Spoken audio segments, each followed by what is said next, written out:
chose la plus importante pour commencer, c'est déjà de se rendre compte que le mental est une mécanique qui fonctionne bien, très bien même, mais qui fonctionne malgré vous et qui essaye de s'imposer tout le temps. Mais que vous pouvez être l'observateur de ça, savoir que c'est comme ça, et que vous pouvez en même temps faire autre chose. Par exemple, vous pouvez vous asseoir, vous concentrer sur votre respiration, et vous pouvez décider de faire ça. Et vous voyez en arrière-plan que le mental continue à tourner, comme vous dites, comme une machine qui ne s'arrête jamais, ou presque. Dans un premier temps, il faut d'abord devenir conscient de ça, qu'on n'est pas son mental, que ces pensées qui tournent toutes seules, qu'elles veulent s'imposer tout le temps, et qu'on ne peut même pas les refouler. Si on les refoule de force, on devient idiot. Donc on décide de faire autre chose, comme lorsqu'on travaille, on se concentre sur quelque chose. Si on se concentre sur quelque chose, on se rend compte que le mental accepte ça, mais qu'il envoie de temps en temps quand même des pensées parasites. De même, il faut apprendre à se concentrer sur ce qui est, sur la respiration, sur ce que les sensations amènent, et remarquer que le mental continue à tourner quand même. Et un jour, cette façon d'attention divisée devient beaucoup plus naturelle. C'est-à-dire on peut se concentrer sur ce qu'on veut, et en même temps on remarque comment le mental continue à tourner. Et un jour on sait utiliser l'énergie, qui est également l'énergie du mental, on sait l'utiliser pour alimenter uniquement ce sur quoi on veut se concentrer. Donc ce sont des processus qu'il faut mettre en place tranquillement. Mais il faut d'abord avoir la certitude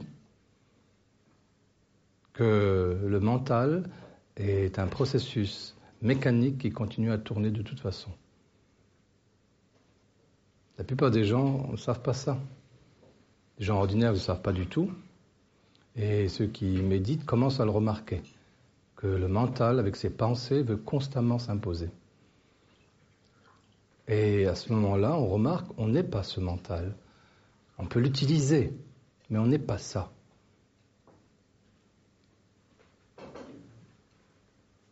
Et c'est normal.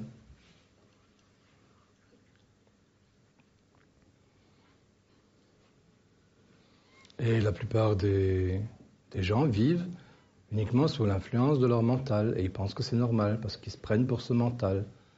Ça signifie que la plupart des décisions de leur vie, tout ce qu'ils font dans la vie, et tout ce qui est fait dans la vie en règle générale, est fait à partir non pas des individus et de ce qu'ils sont réellement, mais à partir de leur mental, qui lui s'impose.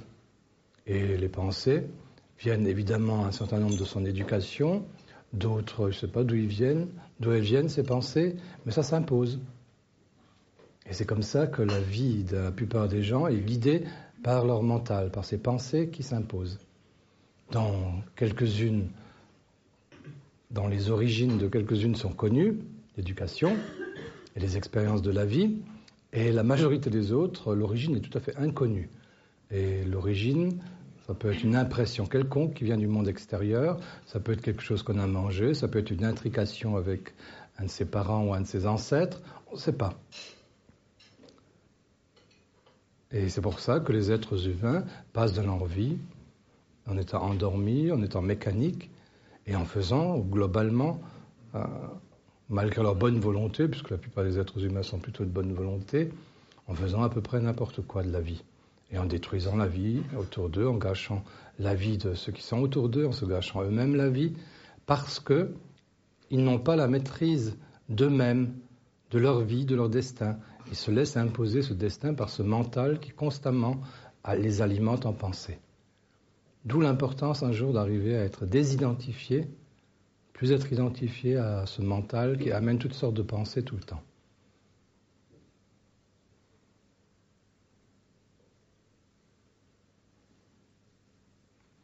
Malheureusement, ça implique pour l'être humain aussi non seulement une capacité d'observer un peu plus ce mental, d'observer les émotions qu'il produit aussi, puisqu'il produit des pensées et des émotions, et de mettre en place une volonté différente, puisque le mental indique toujours la direction qui est la plus simple, la plus facile, la plus mécanique. Or, lorsque quelqu'un veut évoluer réellement, veut être créatif ou veut être vraiment lui-même, il ne peut pas suivre toujours la pente la plus naturelle ou la plus simple. Parfois, il est obligé de choisir des pensées différentes, des émotions différentes, des attitudes différentes qui ne sont pas nécessairement les plus simples. Et ça demande, à un moment, ça demande de la volonté. Comme ça demande de la volonté de sortir de la mécanique du mental, de la pensée qui tourne sans arrêt, en l'observant. Mais c'est quelque chose qui s'apprend relativement facilement, puisque tout s'apprend.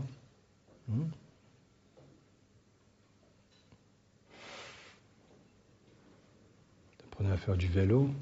Au début, ça marche pas bien, et puis petit à petit, ça marche de mieux en mieux. Pour le patin à roulettes, c'est pareil. Pour tout, c'est pareil. Il y a une période d'apprentissage qui peut être agréable ou désagréable, mais qui est nécessaire jusqu'à ce que ça devienne presque naturel. Et cette observation et cette non-identification mentale se met en place petit à petit si on le pratique. Et on devient au moins libre déjà d'avoir l'idée de choisir, suivre le mental ou suivre quelque chose qu'on a décidé autrement. Après, il faut un peu de volonté.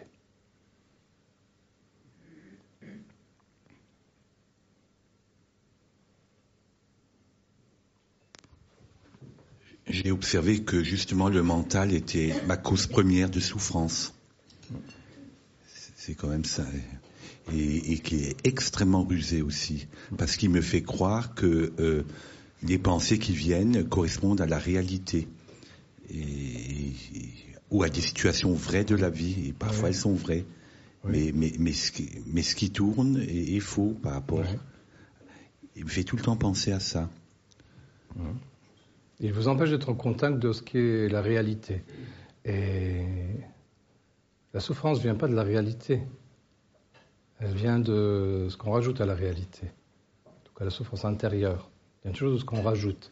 Et ce qu'on rajoute est toujours une forme d'illusion, donc produite par le mental.